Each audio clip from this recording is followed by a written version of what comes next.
Quiero invitarlos al diplomado Planeación Tributaria para Emprendedores, Pequeñas y Medianas Empresas que el Instituto Colombiano de Estudios Fiscales está organizando. Este diplomado contará con un panel de expertos que nos acompañará por 18 horas divididas en 6 módulos a través de los aspectos más fundamentales a considerar en materia de planeación tributaria y de la gestión y administración fiscal de los negocios en Colombia.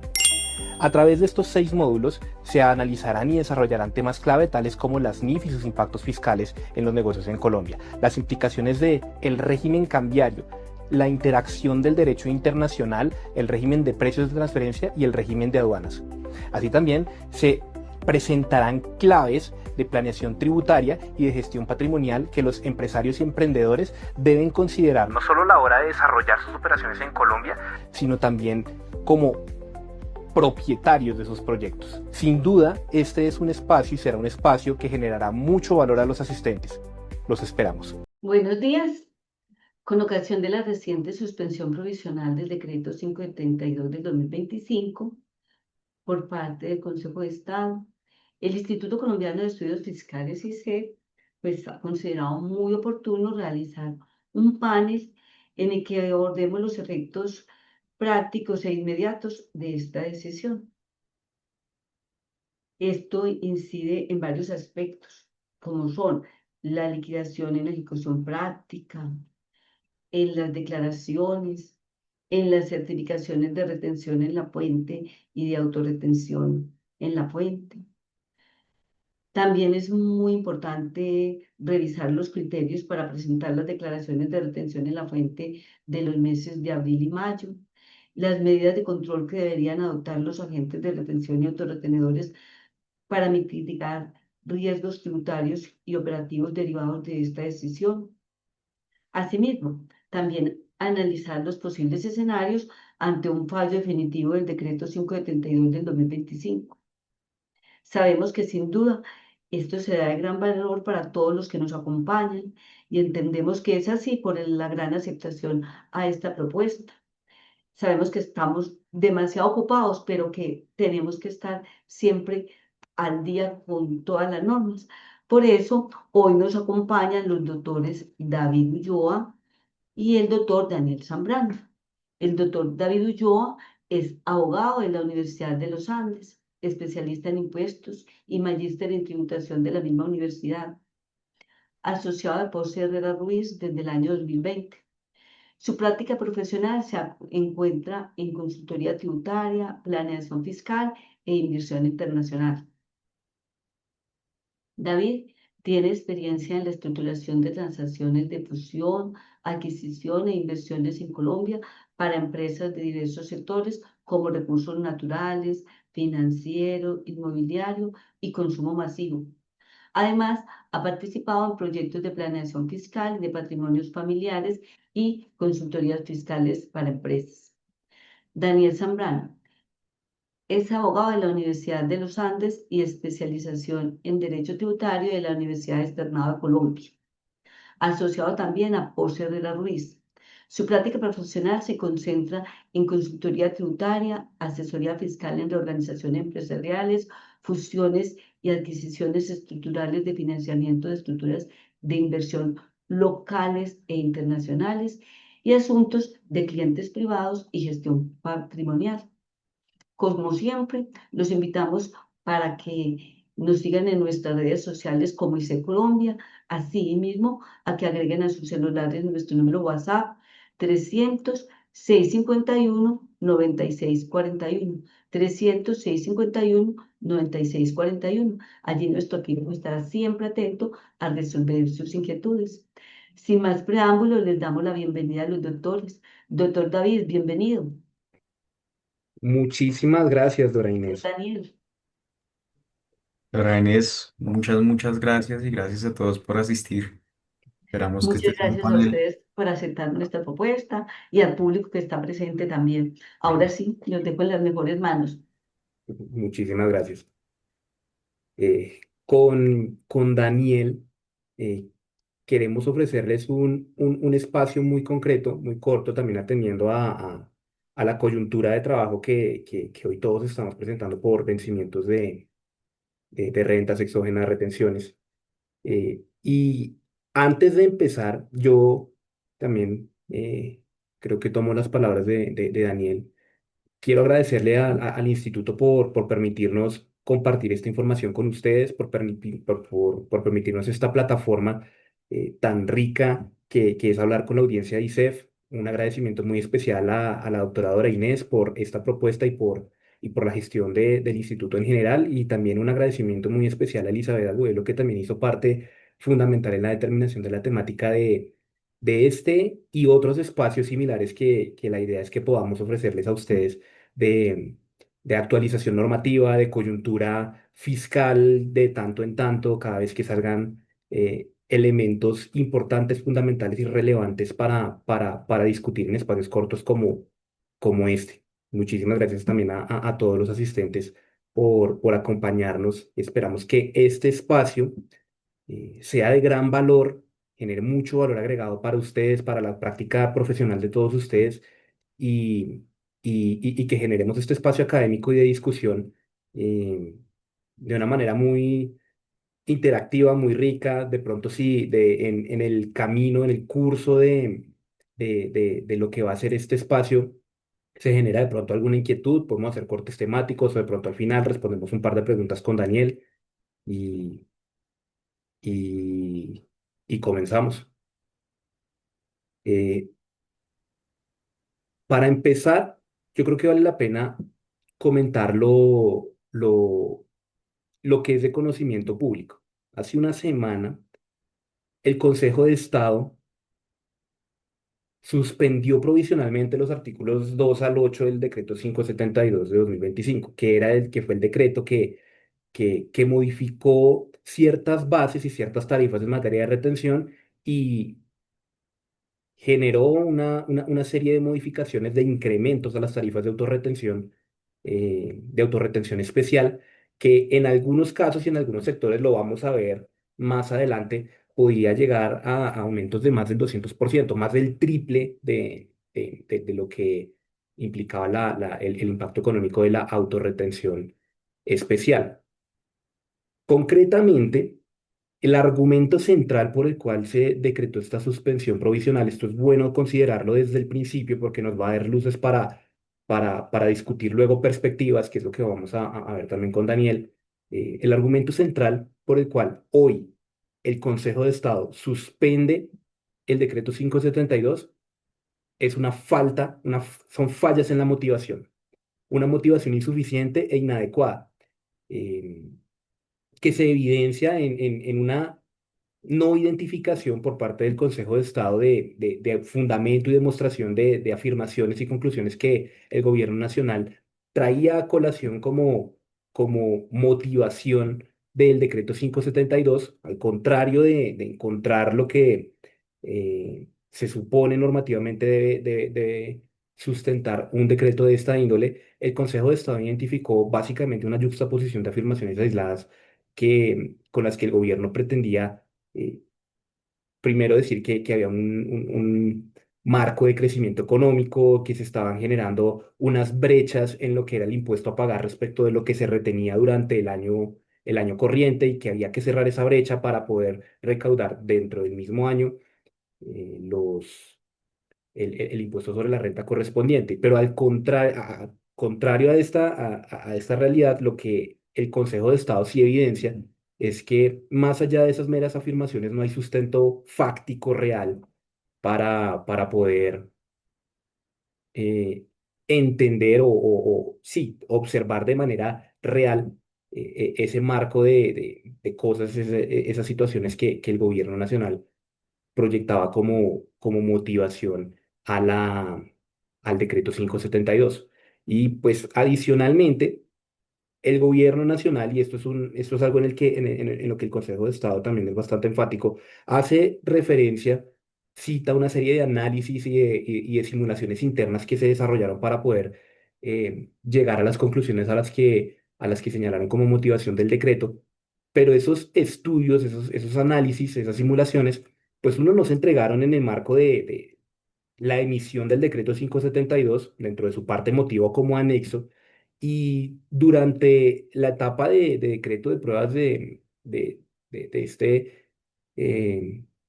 de esta escena a nivel del Consejo de Estado, tampoco se entregaron. Entonces, esa evidencia o sí, esa falta de evidencia, esa falta de motivación, sí implica, a los ojos del Consejo de Estado, unas fallas estructurales que permiten no decretar, no resolver por la nulidad por ahora, eh, del decreto 572, pero sí de suspender provisionalmente los efectos de las medidas decretadas en su momento por el gobierno nacional mientras se surte el trámite y llegamos ya a una decisión final. Esto es algo que también tenemos que tener en cuenta desde este momento de la conversación. Lo que el Consejo de Estado hoy está resolviendo o lo que está decidiendo en este momento no es un fallo definitivo respecto de la legalidad del decreto 572. Este camino va a seguir evolucionando, va a seguir desarrollándose hasta que lleguemos a una sentencia finalmente. Por ahora, lo único que tenemos es este auto interlocutorio que suspende los efectos materiales de- del decreto. Puede eventualmente, y vamos, eso es algo que vamos a discutir con Daniel más adelante en las perspectivas futuras, lo que podemos, lo que evidenciamos que puede pasar a futuro.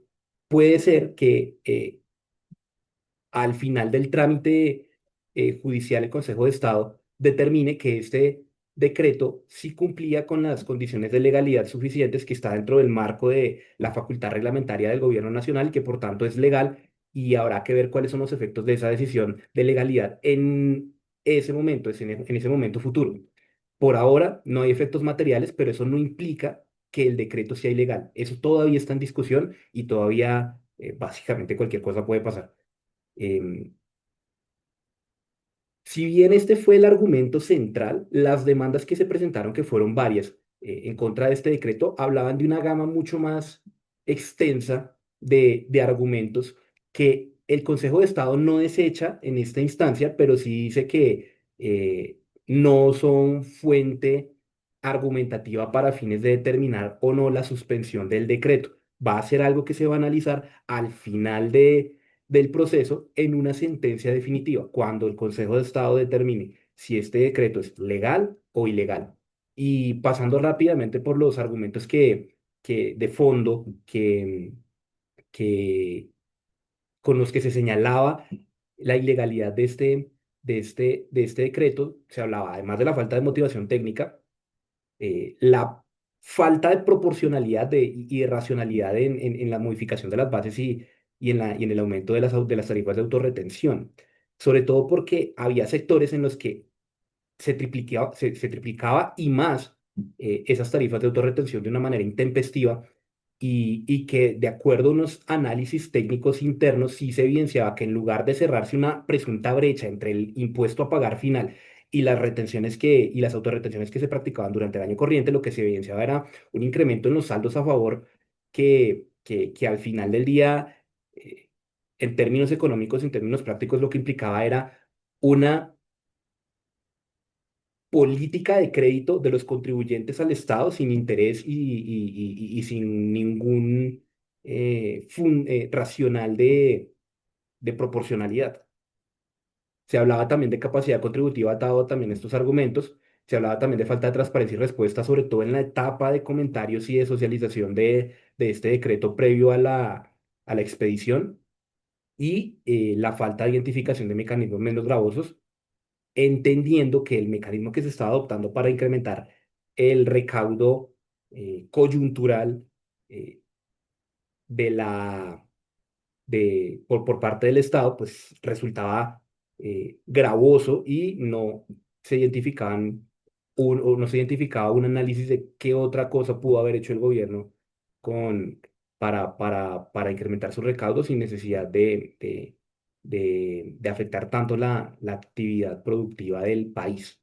Estos son argumentos que no se desecharon, son válidos, pero por ahora no se han analizado porque, como les comentaba, e insisto, por ahora no se ha decidido la legalidad o ilegalidad de este decreto. Estamos hablando solamente de una suspensión provisional, de una suspensión de los efectos materiales del decreto. Y esto en términos concretos, ¿qué implica? Entonces, adelante, Daniel. David, muchas gracias. En términos concretos, ¿qué implica? Esta suspensión que se profiere el 7, suspensión provisional que se profiere el 7 de mayo del 2026, no es sobre la totalidad del decreto 572. Este decreto tiene 8 artículos, y la suspensión provisional se da solo del artículo 2 al 8. Esto quiere decir que el primer artículo que equipara la tarifa de retención en la fuente entre CDTs y CDATs se mantiene vigente. En esencia, el racional de esta decisión proviene de que, para simplificarlo para aquellos que no sean abogados, de un adagio y es: dame las pruebas que yo te daré el derecho. Y lo que ocurre entonces es que bajo ese principio general, parafraseado para fines de esta charla, el Consejo de Estado concluye en este auto interlocutorio que si existieron las pruebas suficientes, el mérito suficiente demostrado de la necesidad de mantener el tratamiento, de equiparar la retención a la fuente entre los CDATs y los CDTs, y por lo tanto mantiene esta, este artículo únicamente. En tanto no se logró demostrar probatoriamente esa motivación genérica, conceptual y abstracta que utilizó el gobierno para motivar los artículos 2 al 8. Por eso procede entonces su suspensión provisional. ¿Esto a qué nos lleva?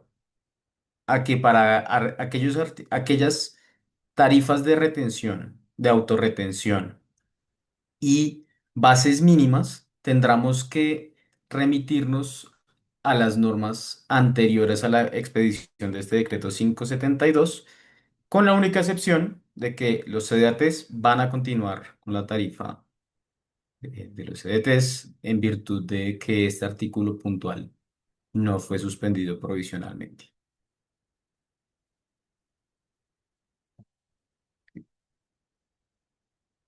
Ahora, entonces tenemos en pantalla los cambios, de cómo quedamos entonces en temas de retención en la fuente.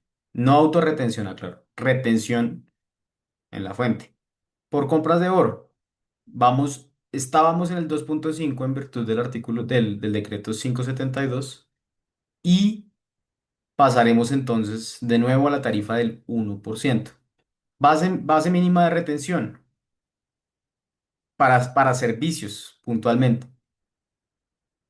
Volvemos a la tarifa de 4 VT, a la base mínima, perdón, y ya no queda con efectos la base mínima de 2 VT. Base mínima de retención para productos agrícolas. Quedamos nuevamente en 92 VT, como estábamos antes del decreto. Lo mismo para base mínima de retención de café. Volvemos a nuestra base mínima de 160 VTs.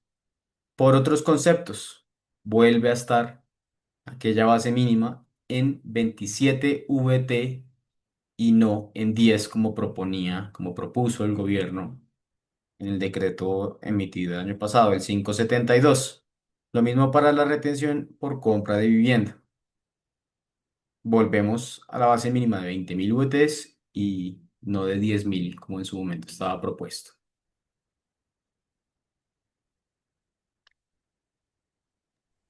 Sí, de acuerdo. Entonces, en materia de retención en la fuente, volvemos, como lo decía Daniel, a lo que teníamos antes del decreto. En materia de autorretención, que era de pronto el cambio más dramático, lo que más generó inquietud en los contribuyentes en su momento, el aumento de la tarifa en autorretención, seguimos la misma lógica, volvemos a lo que había antes del decreto 572. No es que no se tenga que practicar retención, no es que no se tenga que practicar autorretención, es que se tiene que practicar con base en las tarifas anteriores al decreto 572.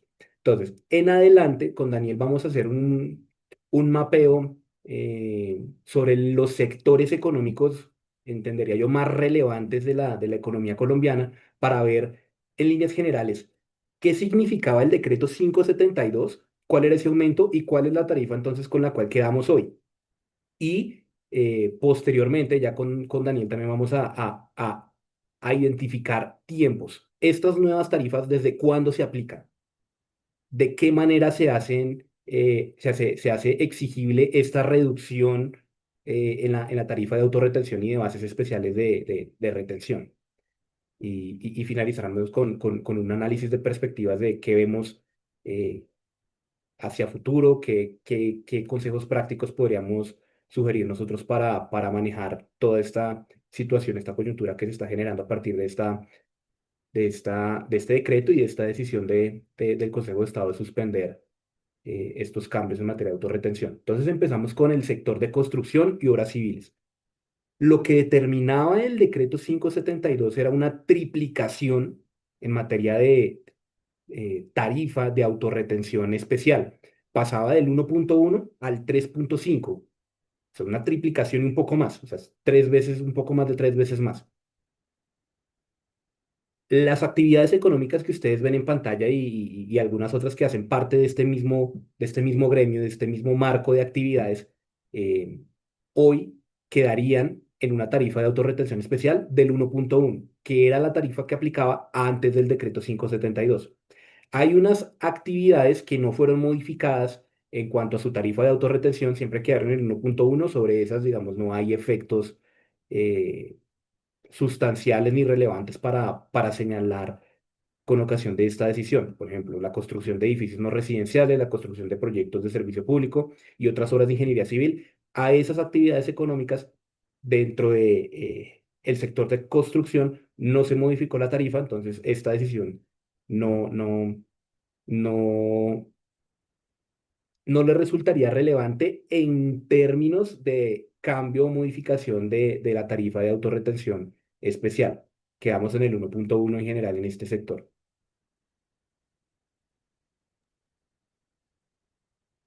Para transporte.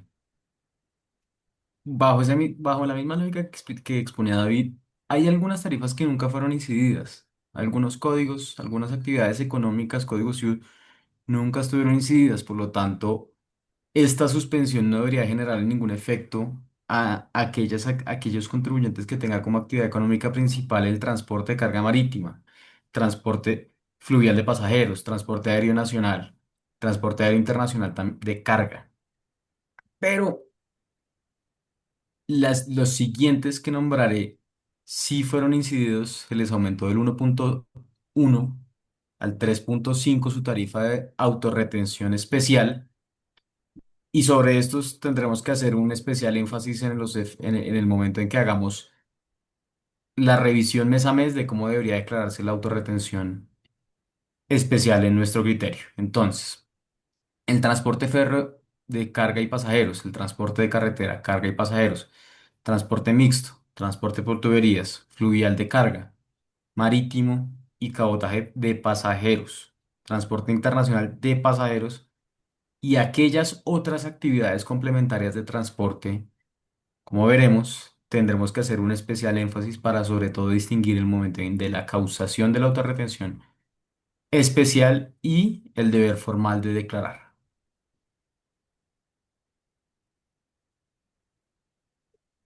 Sí. Para puertos y transportes, en general este sector también estaba afectado en una triplicación de, de la tarifa de autorretención especial. Quedamos de nuevo en el 1.1 en el sector de puertos y transportes.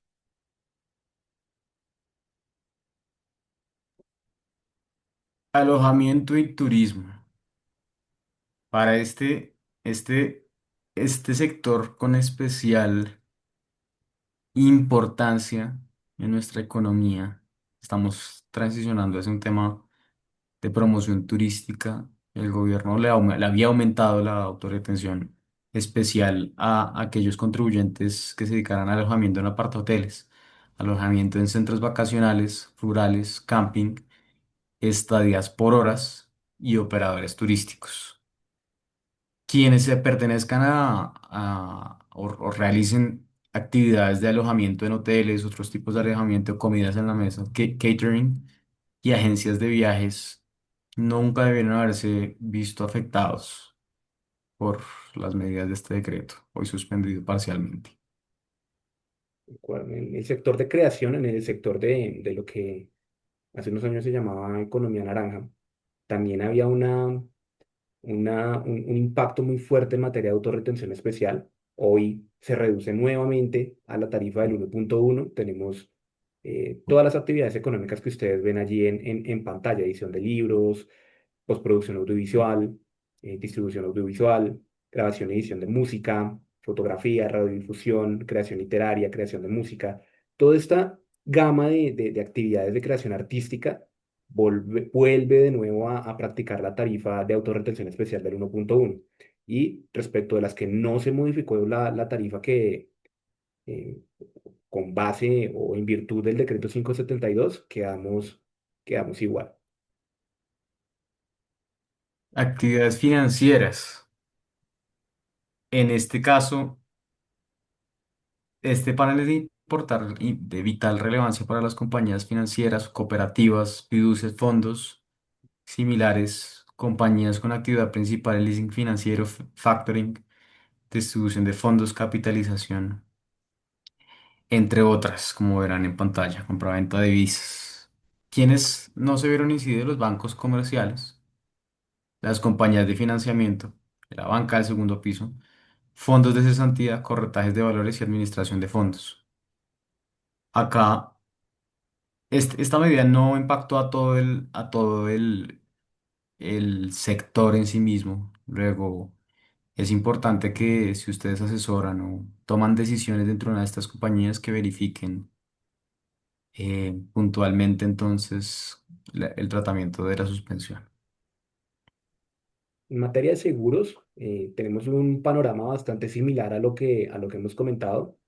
La tarifa del decreto 572 del 3.5 vuelve a ser del 1.1 en virtud de la suspensión para las actividades que ustedes ven marcadas allí en pantalla: seguros generales, seguros de salud, seguros sociales en salud, eh, los seguros del régimen de ahorro individual con solidaridad y los seguros sociales en riesgos familiares. Y hay otra gama de seguros que se ven inmodificados en cuanto a su tarifa, eh, porque el decreto 572 no la modificó. De actividades inmobiliarias vimos como el arrendamiento, actividades con bienes propios o arrendados aumentaron del 1.1 también al 3.5, y actividades relacionadas con el cambio de retribución o por contrata siguieron esta misma lógica. Continuamos entonces ahí en una breve Sí, interrupción. en investigación, en el sector de investigación, fue algo que me causó mucha curiosidad hace un año cuando hacía el primer análisis sobre este tema. eh, Se incrementaba la tarifa de autorretención, de nuevo 3 veces más. Y creo que particularmente para este sector, pues resulta bastante conveniente esta decisión del Consejo de Estado, pues implica en términos prácticos una disminución al 1.1 de la tarifa de autorretención. Tenemos aquí eh, las encuestadoras, eh, las agencias de medición de opinión pública, investigación científica, investigación en ingeniería, etcétera. De educación, tuvimos incidir la educación preescolar, básica primaria, básica secundaria, media técnica, media académica, distintos tipos de educación cuando interactúan en el mismo contribuyente, cuando es una mezcla de ellos.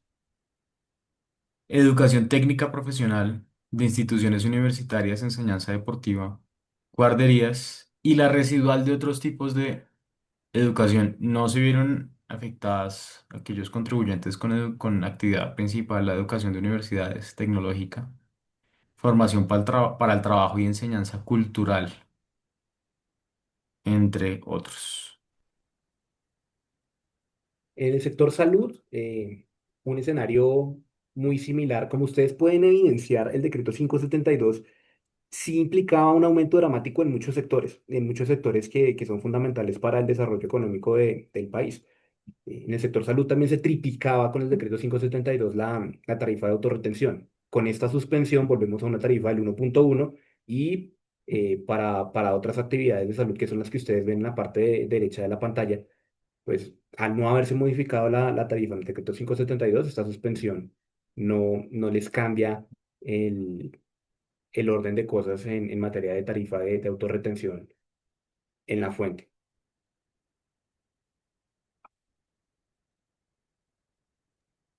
Y sobre todo en temas de salud, muy, muy oportuno esta suspensión, siendo un sector con un contexto tan complejo en este momento.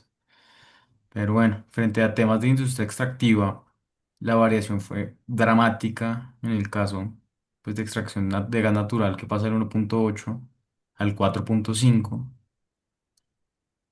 Otros sectores, digamos, de este sector de la economía, otros subsectores de este sector, sufrieron un cambio menor, como fue el caso de extracción de hulla, producción de gas, distribución de combustibles por tuberías y extracción de oros y otros materiales, que si bien ya tenían una tarifa considerable del 2.2, le aumentaron al 4.5%. Y para el caso de la extracción de uranio, otros metales no ferrosos, minerales para abonos, tuvimos un aumento de 1,5 veces, del 1.7 al 2.8. No se vieron incididos temas de crudo, carbón lignito, hierro, níquel, piedra, esmeraldas y otras, y alita. Sí, de acuerdo. Aquí se hace evidente una situación que el Consejo de Estado va a tener que analizar con cuidado. Uno de los argumentos que a mí personalmente eh, me parecía fuerte al leer las demandas con las que se señalaba la ilegalidad del decreto 572, era que dentro del estatuto tributario se establece un límite cuantitativo a la facultad del gobierno nacional para imponer retenciones en la fuente a determinados sectores. Eh, y ese límite es 4.5. Entonces, lo que hace el gobierno nacional con el decreto 572 que hoy se suspende era un aumento hasta el límite a ciertos subsectores de la industria extractiva. El gas natural lo llevaba hasta el 4.5, la extracción de hulla hasta el 4.5, hasta el límite máximo que establece el estatuto tributario. Pero uno de los argumentos que me parecía muy interesante, sobre todo en una de las demandas, eh, identificaba que ese límite cuantitativo tenía que contabilizarse de manera conjunta, no solamente lo que tiene que ver con la autorretención o la retención de manera segregada, sino el efecto combinado de que te practiquen a ti una retención en la fuente y que además tú tengas que practicar una autorretención sobre tus ingresos. Porque de manera combinada, esta autorretención que acá se marca en el 4.5 podría llegar al 7, 8, 9, 10, 11% en algunos casos. Y eso sí sería una violación no indirecta, sino directa al límite cuantitativo que la norma, que el Estatuto Tributario, que el artículo creo que es el 365 del Estatuto Tributario, eh, identifica para la facultad reglamentaria en este campo del gobierno nacional. Es un argumento que a mí me intriga mucho qué va a pasar a nivel de una sentencia, de la sentencia definitiva en el Consejo de Estado. En la industria agropecuaria se duplicaba la, se duplicaba la tarifa de autorretención para ciertos sectores, pasaba del 0.55 al 1.2 para los sectores que ustedes ven allí en la izquierda de la pantalla. En virtud de la suspensión del decreto 572, volvemos de nuevo a la tarifa del 0.5%.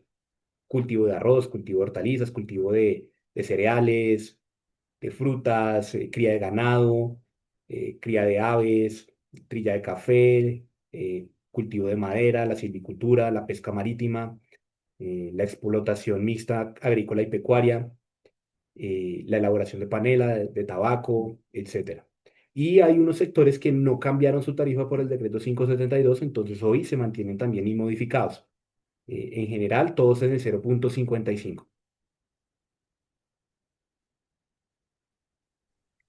Manufactura. Bajo la misma lógica que hemos expuesto, se vieron incididos entonces temas de artículos de viaje, bolso, cueros, fabricación de calzado, fabricación de hojas para enchapado, fabricación de envases, productos de madera, productos de refinación, jabones, pinturas y otras manufacturas. En la parte derecha y de la presentación, el documento que seguramente compartiremos, verán aquellos subsectores en los cuales no se vieron incididos por un aumento de tarifas de autorretención general especial.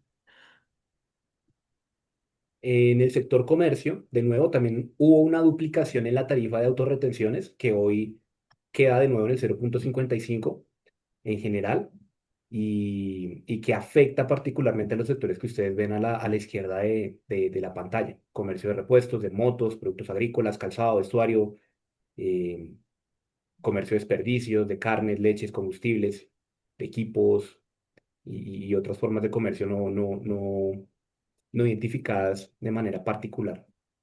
Pasan del 1,2 al 0,55. Ahora, Ahora entonces, digamos, antes de darte la palabra, Daniel, yo creo que aquí lo fundamental, y lo que quisimos hacer con este ejercicio por sectores, es darles una perspectiva general de lo que implica esta suspensión en materia de tarifas de autorretención especial. Cada uno de nosotros tiene que identificar la actividad económica que desarrollan nuestros clientes, que desarrollamos nosotros mismos, para eh, ubicar si estábamos en una tarifa del 5,72 y que con ocasión de esta suspensión volvemos a la tarifa anterior. Hay que ver cuál es. Acá les dimos un panorama general de cuál es ese impacto, que puede ser una reducción del 200%, una reducción del 100% en algunos casos. Las tarifas que se duplicaban y que se reducían a la mitad al final del día es una reducción también del 50% en esa retención. em, en esa tarifa de autorretención, y ese impacto positivo pues va a tener que verse en el tiempo, que es lo que vamos a continuar ahora a discutir con Daniel. gracias, David. Sí, en esencia, entonces, habiendo identificado aquellos contribuyentes que sí, digamos, les debería tener mayor relevancia esta suspensión provisional, nos surgía en preparación de este panel una inquietud y que creemos que pues deberían estarse formulando una parte importante de nuestro auditorio, y es, bueno, ¿y esto cómo se ve en el tiempo? La suspensión provisional parcial sale el 7 de mayo, en curso de un mes, digamos, en el que hemos venido efectuando pagos y recibiéndolos también. Entonces, bueno, ¿yo a qué tarifas debería aplicar en cada mes? Acá entonces, desde el punto de vista conceptual, queríamos transmitir un mensaje muy claro, y es que una cosa es el momento en decausación de la retención y de la autorretención especial, y otro distinto es aquel momento en el que yo simplemente debo declararlo y transferirlo a la autoridad. Es la distinción entre la obligación sustancial, que es la que surge, que es a partir de la cual yo debería verificar los efectos de la suspensión, y distinto es el momento en que debo pagar. La piedra angular, el punto clave, es que siempre tengamos en cuenta el momento en que se causa, porque el momento en que se causa es en la que nos va a indicar qué tarifa debo utilizar. Esto lo podrán ver, caso de que algún curioso quiera consultarlo nuestro decreto único reglamentario. Entonces, para unificar ideas, el momento para que nos marca la autorretención, la tarifa que debo aplicar es el pago a bono en cuenta en ambos casos. Viendo esto entonces en un plano temporal, identificamos entonces que el decreto 572 siempre estuvo vigente, no suspendido parcialmente, durante abril. Para nuestra declaración de retención en la fuente, deberíamos entonces seguir los lineamientos de este decreto en estas declaraciones que estamos presentando durante estos días. En esencia, porque en ese momento estaba vigente. No teníamos todavía ese auto interlocutorio de suspensión provisional. Ahora, nuestro periodo de transición va a ser las retenciones en la fuente que se causen en mayo. Acá vamos a tener, acá tenemos, si se quiere, dos grandes consideraciones. La primera es que, si siguiendo la lógica que la retención se causa con este pago o bono en cuenta, debería entonces decirse que tenemos dos tarifas aplicables para este mismo periodo. Aquella que va entre el 1 y el 7 de mayo, esa es la primera, y la segunda sería del 8 al 31. Vamos a tener una coexistencia de tarifas, si se quiere, y de reglas aplicables que debemos ver cómo gestionar, que en la práctica vamos a tener algunos retos importantes que identificamos en este panel, y queremos dar algunos marcos orientadores generales que esperamos sean de utilidad. Van a haber unos retos prácticos asociados a la tabulación o a la configuración de nuestros sistemas contables, de nuestros sistemas de preparación de cumplimiento tributario. Aquí será fundamental, de ser posible, tratar de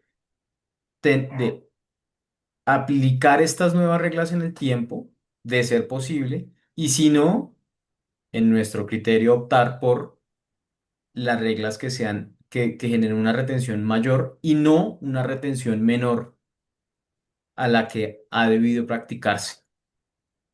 El segundo reto que creemos que puede ocurrir en la práctica es una configuración, si se quiere, del MUISCA, del formulario de retención en la fuente. Y es que si tenemos coexistencia de reglas, deberían entonces que configurarse y eliminarse esa cálculo automático que genera el formulario en ciertos casos, para que sea el contribuyente quien autónomamente diligencie según las reglas de este periodo de transición. Consultamos con nuestro equipo hace unos minutos antes de iniciar este panel, y aún no está configurado esta determinación manual, por lo que aún el sistema sigue calculándolo automáticamente. Tendremos que estar pendientes de la autoridad qué camino opta para permitirnos cumplir la norma como corresponde. Ahora, para el mes de junio, para aquellas retenciones que se causen en junio, vamos a aplicar las tarifas previas al decreto suspendido como si no hubiera existido, sin ningún inconveniente. De acuerdo. Antes de pasar al siguiente tema, yo creo que aquí podemos hacer un corte temático y responder un par de preguntas que veo en el chat, eh, que sobre todo están dirigidas a esto que acabas de explicar. Entonces, voy a leértelas, las respondes y que creo que ya mucho de eso también ya lo has comentado, pero para que haya claridad total en el auditorio. Entonces, la primera nos pregunta José Suárez, que es: ¿a partir de cuándo, entiendo yo, se aplican las bases, pues las nuevas no, sino las bases anteriores de retención y las tarifas anteriores de autorretención? Porque la suspensión quedó cuando ya había comenzado mes, o sea, en el 7 de mayo tiene fecha este interlocutorio. Entonces, ¿cómo se haría en mayo? Listo, perfecto. Conceptualmente debería hacerse entonces de las retenciones en la fuente que se causen, no se tengan que pagar, sino que se causen en mayo. Tendría que hacerse una distinción entre las que se hayan causado del primero al 7 de mayo, para sobre eso aplicar las tarifas del 572 y aquellas que se causen desde el 8 hasta el fin de mes, utilizar las tarifas anteriores al decreto 572. Estas retenciones vas a terminar pagándolas, como bien conoces, en junio. Ok. Nos pregunta María Rosero sobre la tarifa aplicable a un SIU. Bueno, digamos, yo creo que allí sí tenemos que remitirnos a las tablas del decreto 572 y las tablas anteriores al decreto 572 para poder determinar exactamente la tarifa aplicable al código SIU que preguntas. Em, Así es. dice, sí, Solo un comentario corto. Sí, María, en general no todo el sector se vio afectado.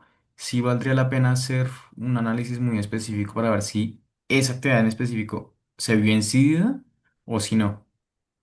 Sobre lo incidido, si se aplicó una tarifa mayor, en dado caso, esperamos haya sido de utilidad para que sea de utilidad para la presentación de tu declaración de renta y pues no se te genera algún saldo a favor de generarse, pues podrás solicitar la devolución de ese procedente.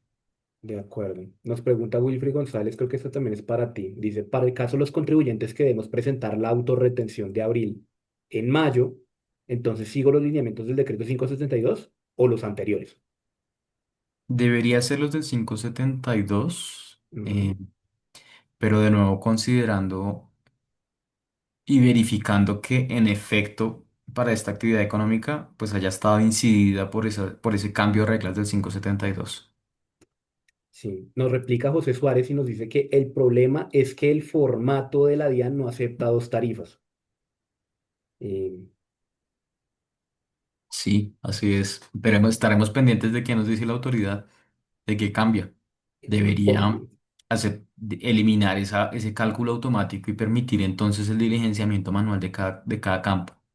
yo Esa yo creo creo que que es la solución más práctica en vez de hacer un cambio de todo el formulario. de acuerdo, porque lo cierto es, lo que te entiendo es que técnicamente esta suspensión comienza a aplicar a partir del 8 de mayo.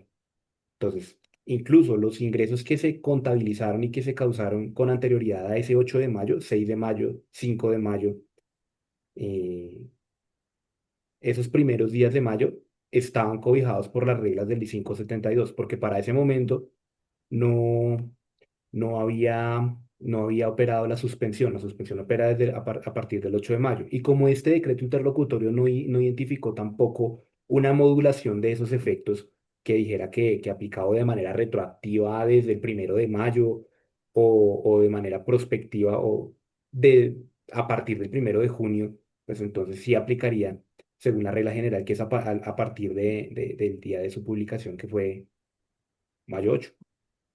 Se publicó en el 7 de mayo, el día siguiente es mayo 8. Así es, de acuerdo. De acuerdo. De acuerdo. Eh, Creo que esas son las inquietudes Ah, que. Giovanna y Luisa Fernanda nos plantean unas Ok, bien, bien interesantes. Les dice la primera, Giovanna. En caso de que mi sistema contable no pueda manejar dos bases mínimas a la vez, en mayo podría hacer la retención con base en la norma suspendida, dado que la retención es mayor. En caso de que el proveedor solicite el cambio, le devolvería el valor. Tenemos una interacción entre el cumplimiento, si se quiere norma, los efectos de una relación comercial y la interacción con nuestro sistema. Conceptualmente, para el proveedor debería ser aplicable la retención que corresponda por la normativa indistintamente si nuestro sistema se genera alguna, no nos permite cumplir con esa norma o no. Bien podría el proveedor alegarlo, pero hay una interacción comercial y es que en últimas, pues por el debido mantenimiento, para mantener, perdón, debidamente la relación, el proveedor podría simplemente omitirlo, aceptar que su contraparte no tiene cómo hacer el cumplimiento, pero si se pone un poco más agresivo, deja de lado la posición conservadora, podrías hacer una solicitud formal al agente retenedor para que le practique la retención como corresponde. Ese es un caso interesante, valdría la pena verlo con mucho detalle, entendiendo el contexto económico de la operación, para dar una respuesta un poco más a profundidad. Luisa nos comenta también, buenos días, tengo una inquietud si tengo una factura del 1 de mayo, pero la causa el 16, ¿cuál aplico? 572 a la suspensión. ¿Valdría la pena entender bien el racional de por qué si facturamos el primero hicimos la causación hasta el 16? Porque la factura podría dar lugar a la causación, y entonces aplicar las tarifas hoy suspendidas.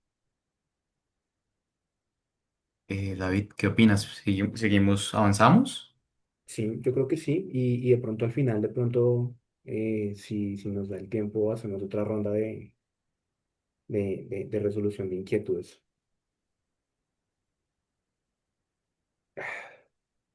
El tema que queremos compartirles ahora es lo que tiene que ver con perspectivas. ¿Qué sigue? Como les comentaba al principio, este auto interlocutorio solamente implica una suspensión provisional. No significa de ninguna manera una decisión de fondo. Tampoco uno debería entender que el hecho de que se haya suspendido es un indicio de prejuzgamiento de que entonces todo esto es ilegal y que por tanto, además de suspender, lo que se espere es que lo anulen, que anulen el decreto definitivamente. Eh, Nosotros creemos que es probable, es muy probable que se anule definitivamente el decreto, pero no porque se haya suspendido provisionalmente, sino porque además de la falta de motivación que señaló el Consejo de Estado para suspender provisionalmente el decreto 572, tiene otras falencias que son muy, muy, muy importantes. Entonces, lo que uno debe considerar, digamos, de cara a a la decisión definitiva del Consejo de Estado, es que el gobierno nacional puede modificar las tarifas y las bases de retención en la fuente. Eso está dentro de su facultad reglamentaria. El hecho de que el gobierno incremente, disminuye, modifique bases, cambie las reglas del juego en materia de retención en la fuente, no implica que eso sea, o eso no es ilegal, eso está dentro de su facultad reglamentaria. Pero esa facultad reglamentaria debería construirse o desarrollarse dentro de ciertos límites, que aquí es donde comenzamos a identificar las falencias que sí que podrían llevar a una eventual nulidad, una eventual declaratoria de ilegalidad del decreto 572 en una decisión final del Consejo de Estado. Principalmente, el marco constitucional tiene que respetarse, tiene que hacerse una verificación de de la capacidad contributiva y de del principio de equidad tributaria. En este caso, el gobierno nacional, eh, dentro de su falta de motivación, tampoco identifica uno cómo, cómo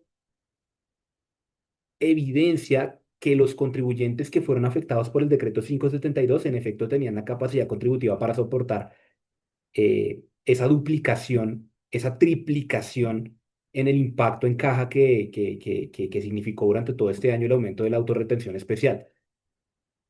Y eso particularmente yo creo que va a ser muy importante para fines del análisis de la decisión final, porque yo creo personalmente que ese va a ser el punto de inflexión y va a ser el punto por el cual el decreto 572 va a caer.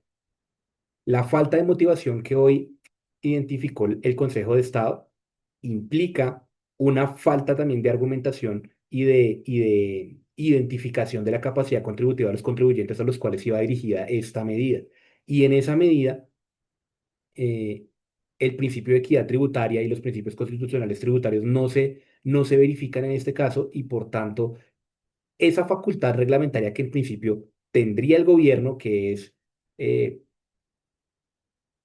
de su total, digamos, de su total discreción, pero dentro del marco constitucional y legal, pues no se desarrolló de manera adecuada y conveniente, con lo cual, eh, lo discutíamos también con Daniel, lo más probable es que en un fallo de fondo, en un fallo definitivo, si además de la falta de motivación, si se identifique la nulidad o si se determine la nulidad del decreto 572 sobre todo por el argumento que les vengo comentando.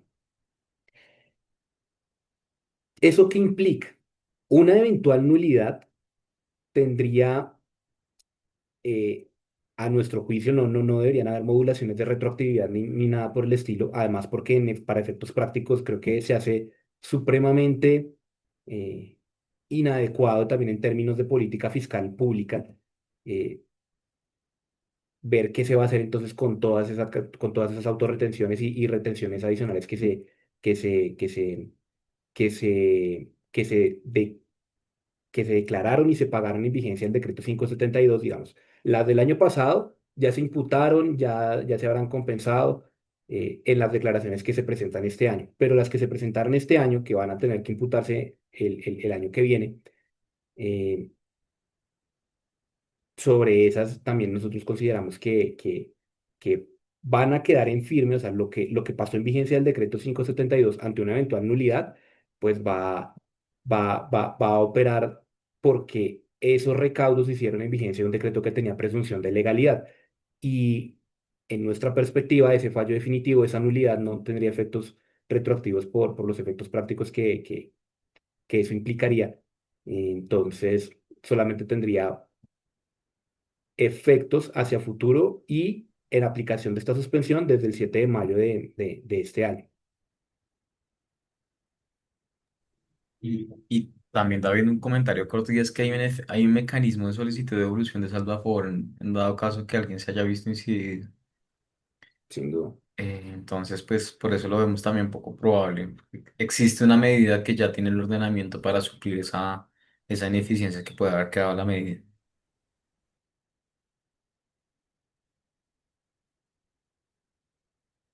De acuerdo. Y no sé, Daniel, ¿tú cómo es ese eventual nuevo decreto o qué podría hacer el gobierno nacional ante esta suspensión? Sí, sí, no, gracias David. Mire, en esencia, bueno, nos inquietaba entonces ahora qué puede pasar. Vemos unas necesidades, una coyuntura de necesidad de caja para el gobierno. La retención siempre ha sido su principal insumo para tener el dinero en el mismo periodo. Le retiran las tarifas que le estaba permitiendo un recaudo un poco más alto durante el mismo periodo. ¿Qué puede pasar? Entonces, en medio de este análisis, verificamos un par de consideraciones que nos parecen como importantes poner sobre la mesa y es que hemos visto un gobierno al que, a pesar de que algunos fallos digamos que le han suspendido sus medidas de mayor recaudo, ha continuado igual optando por impulsar nuevamente una medida, y hago alusión, pues puntualmente, como ustedes bien conocen, a las emergencias económicas, que ante suspensiones que ha dado, en ese caso las emergencias económicas, la Corte Constitucional, el gobierno ha optado por, en un tiempo considerable, citar, declarar una nueva emergencia económica y no queremos descartar de plano que eso pueda ocurrir en este caso.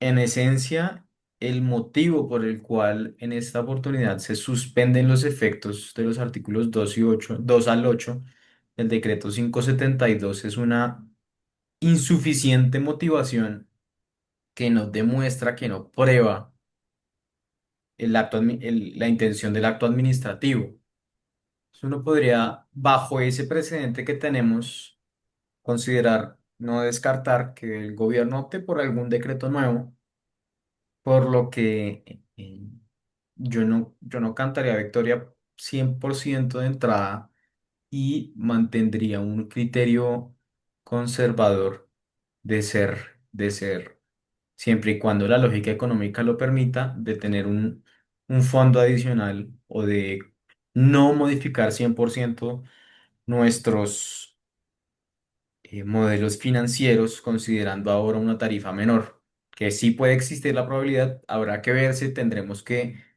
que transcurrir un tiempo mayor para hacer tener un poco más de elementos de juicio. Hasta el momento no tenemos conocimiento de que se esté proyectando un borrador de decreto nuevo para suplir esas falencias que tenía el 572, pero nos parece que es un elemento importante para traer a la mesa y que lo consideren. Adicional, a eso hay un tema y es que puede que para el gobierno haya sido en una medida, haya sido favorable que el control de este tipo de actos por normativa lo lleve el Consejo porque transcurrieron algo cercano a 11 meses bajo esas tarifas de aumento de un decreto que carecía de una suficiencia probatoria en sus considerandos. Entonces, este puede ser un mecanismo que quisiéramos que ese control fuera un poco más rápido, pero aterrizándolo a los supuestos que ya tenemos, tardó 11 meses en hacer la suspensión. Así es. Digamos, en general, ese era el contenido que teníamos para ofrecerles. Eh, Estaba leyendo las preguntas y creo que pues todas giran en torno a cómo manejar ese cambio tarifario dentro de un mismo mes en mayo, que si voy del primero al 8 y el 9 en adelante, y por lo que entiendo, Daniel, pues sí es así. O sea, del primero al 7 tenemos que aplicar tarifas del 572, a partir del 8 las tarifas anteriores. Así es. Y las reglas de base mínima también. Exactamente, exactamente. Entonces, eh, quería agradecerles a ustedes por acompañarnos durante este espacio, por sacar el tiempo en esta temporada tan fuerte de trabajo para el gremio y agradecerle nuevamente a Daniel por acompañarnos también en este espacio, a Dora Inés por abrir el instituto y el espacio para compartir con ustedes esta información y a Elizabeth por su gestión también en la identificación de los temas y en la apertura también del espacio. Y agradecido con nuestros casi 500 asistentes que estuvieron Así casi es. todo el tiempo. Muchas, muchas gracias por su tiempo. No, muchísimas gracias a ustedes dos, al doctor David, al doctor Daniel y también muy especialmente a Elizabeth por haber estado al tanto de este evento, a todos los que nos acompañan. Asimismo, invitarlos a todos para que el próximo 3 y 4 de junio podamos analizar la retención en la fuente más a fondo, desde ejercicios prácticos. Vamos a hacer ejercicios prácticos de quiénes son los obligados, cuánto es la tarifa, cómo se llega a esa base. Nos van a acompañar el doctor César Anzola y el doctor Juan Felipe González. Invitamos 3 y 4 de junio al análisis de la retención en la fuente con ejercicios prácticos. Muy importante, ejercicios prácticos. Pero nos viene ahora también otra invitación, pero bien, bien importante para la semana entrante. Iniciamos el curso de planeación tributaria para emprendedores y pequeñas y medianas empresas. Importantísimo para todos. ¿Por qué? Porque todos tenemos que ver lo que es la contabilidad, lo que son las operaciones extranjeras, las implicaciones cambiarias y aduaneras en negocios en Colombia, las estrategias internacionales, la gestión patrimonial para emprendedores. Así es que nos van a acompañar unos excelentes expositores, la doctora Alejandra Redina, el doctor Daniel Ortegón, la doctora Laura Ramírez, Juan Fernando Mejía, Estefanía Muñoz, Andrés Gutiérrez, Jaime Gómez, David Ulloa, que nos acompañó el día de hoy, y el doctor Felipe Vázquez. Importantísimo, no se pierdan este evento que de verdad que va a ser muy satisfactorio para todos ustedes. Y lo vamos a hacer en sesiones de a 2 horas para que tengan tiempo de descansar un poquito de la rutina del trabajo, aprender y seguir cada día enfocándose en lo que nos atañe a todos, que es la parte tributaria, la parte contable y lograr llegar siempre a un futuro que cercano que realmente nos está abrumando con otra información. Bueno, muchísimas gracias a todos y esperamos que nos sigan acompañando en estos eventos. A la doctora Elizabeth, a David Ulloa, a Daniel Zambrano y a todos los que nos acompañaron. Muy feliz fin de semana. Feliz puente.